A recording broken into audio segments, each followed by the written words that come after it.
So mental health and wellbeing is already a huge conversation before the awakening to the pandemic, and it still is. A lot of organisations are relying on the resources that they already have or are rapidly building to survive and support each other through this time of uncertainty. Turns out businesses are really resilient because people are resilient together, especially when problem solving and responding. No one is resilient when feeling isolated. Even in isolation. We are all in this together. He wake eke noa. We are all in this together. So social distancing, remote working, isolation, quarantine, not exactly the top quality, organic free range ingredients I would have previously used in attributing towards teams thriving. But it is really possible, and at the moment is extremely necessary. So we must commit, despite the restrictions, limitations, to stay connected to one another. When the suggested action is to self-isolate and distance ourselves, it can be extremely difficult to see that connection is actually our answer. So to connect, to keep reaching out and ask for what we need. We need to talk, keep talking to each other, to get creative about the ways of being. Yes, it will be different at the moment. But we are all in this together. So I'm Sarah, I'm from CoLiberate. I'm one of the co-founders and co-directors in the company. We're an organisation that's equipping organisations with the skills to be able to respond to mental distress and support each other get through times of transition. So our work at the moment is extremely relevant and will be going forward. I'm not here today to tell you that getting through times of responding in crisis is all breezy and easy. I'm just going to give you 5 big tips. It does take work together, and I'm here to share some of the ways that CoLiberate are unifying together to get us, help ourselves and support each other through this time. So number 1 for us, we have this tool called a parking lot. So this is actually a physical poster that we put up in the office. And it acts as a way that you can put things up on the parking lot that aren't central or essential to the current focus that we're working on, but are really important. So we just park them for later.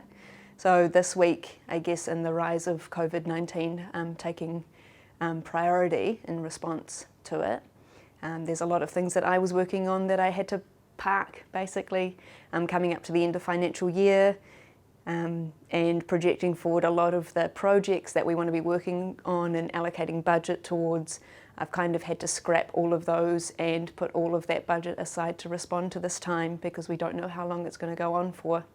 And what really helped me is having acknowledgement from my whole team that all of those projects that we know are really, really important are parked, that we have to put them in the parking lot because at the moment the most important thing is this.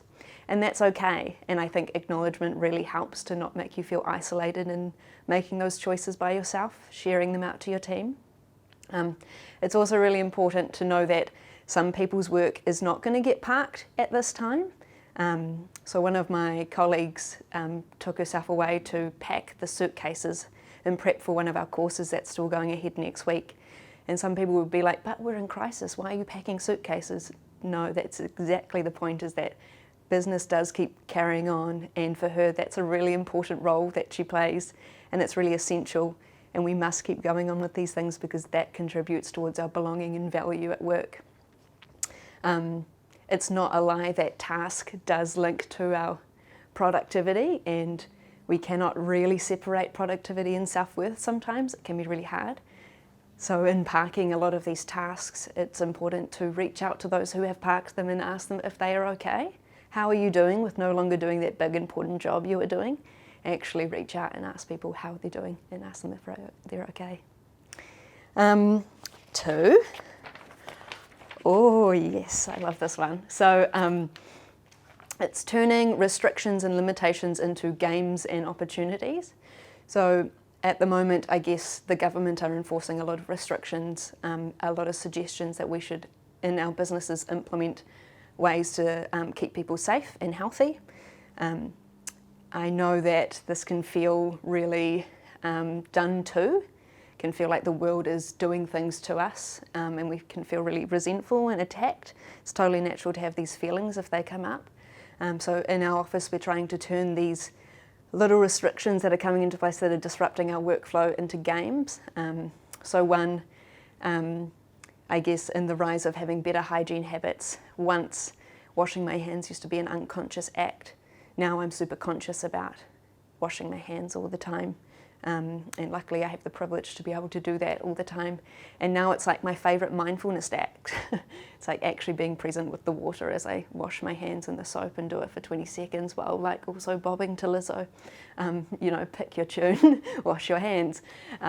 Also, if someone in the office coughs or sneezes, we all get up and run to the bathroom and wash our hands and then race back to our desks. It's a race. It can be really distracting or self-conscious if you're coughing in the office, especially if at the moment I've got lots of hay fever. It's not linked to any sickness. I know it's just hay fever. So actually that unifying game of like everyone's racing around washing their hands makes me feel less alone in what I'm experiencing. Creates a sense of playfulness and connection. And a colleague of mine who's working in another organisation as well, who's working remotely with her whole team, her team have these self-care bingo cards that they cross off if they do something in their home that's linked to their self-care, and then they share it with each other. It's a really great way to unify with each other. That's not just about the work, how we're actually supporting each other and ourselves through this time. Next thing I think is really important is there's a lot of organisations with mental health first aiders or people within their organisation that are playing that really great support role, who know how to connect with someone and find out what support looks like for someone. Mental health first aiders are equipped with the tools to be able to listen, ask further questions, and know how to get you onto the right pathway of support, figure out what that support looks like for you. And it's really important that support is a big dialogue that maintains over this time, remembering that support looks different for everyone, and there can be people within your organisation who can help facilitate that conversation with you.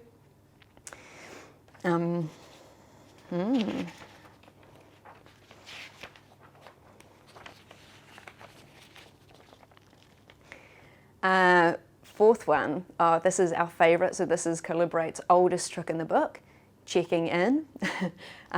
It's what we fall back to all the time. If there is a tension or a conflict, we stop and go, shall we check in? If we feel like there is something funny going on, we check in. If we feel the urge of concern for someone, check in. If we haven't heard from someone in a few days because we're all working remotely, check in. Not sure what tone that person is using over Slack. There's a lack of emojis and punctuation, and I am not sure, so check in. We kind of use any opportunity as a time to check in. And for us, checking in is not just like, how are you going? It's actually an invitation to share more emotionally how we are, instead of just talking about what's on our minds, what we're thinking. So how are we actually? And then when we are brave enough to be super honest, then the person we're checking in with can also help us get what we need. If we are feeling super low, then we can, if we do our best to be honest, then someone can help us get what we need to try and shift our mood or help us figure out how to support ourselves in those moments, which is really great. I suggest in large organisations or even in small that you have a peer support system or a buddy system. So pair up with someone and then connect with them about how or what checking in could look like for you two.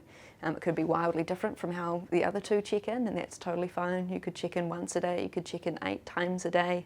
It really doesn't matter. It's just more about having that point of connection and knowing that someone is there for you. And if you are someone that someone is checking in with all the time, just remember that you are a trusted person, and that's an awesome, awesome role to play.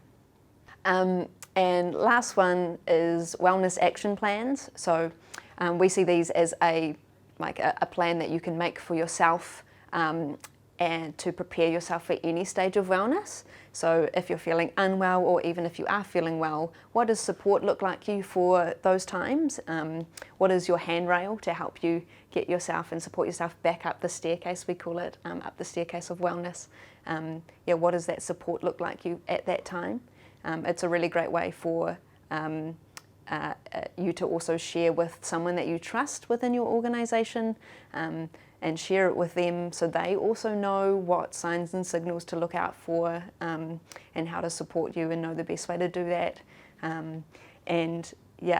For me, I love to use it in terms of, I wrote down a while ago what a list of my positive triggers were and how I like things that I can do for myself when I'm alone, which I'm thanking myself for now, because in the kind of threat of isolation, it's like, oh yeah, I have this map of things I can do by myself, which is awesome.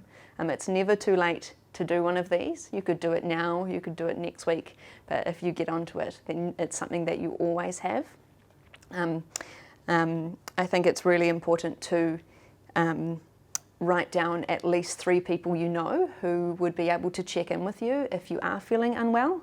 Having a list of these people on your wellness action plans and their phone numbers mean that they are there as a reminder. You can call them at any time. If there's not 3 people in your life, is there 3 people in your life that you think of that you could ask to be that trusted someone for you? Actually reach out and say, hey, would you be this role in my life? That's been really successful, and some of the team members in my organisation is actually reaching out to friends being like, hey, I'm trusting you, and that's actually comes as a real big gift, especially when I've been asked to be a trusted someone. And if there's no one else you can think of, there is always one person or one thing within New Zealand that always has your back, which is 1737 or Lifeline. These support lines are always there for you if you are in distress and need help at any time. Just give them a call or a text. It's a free counsellor on the end of the line, and they will always have your back. They will always be a trusted someone. But at the end of the day, we are all in this together. Connectedness, playfulness, use the resources that you have, stick together. We are all in this together.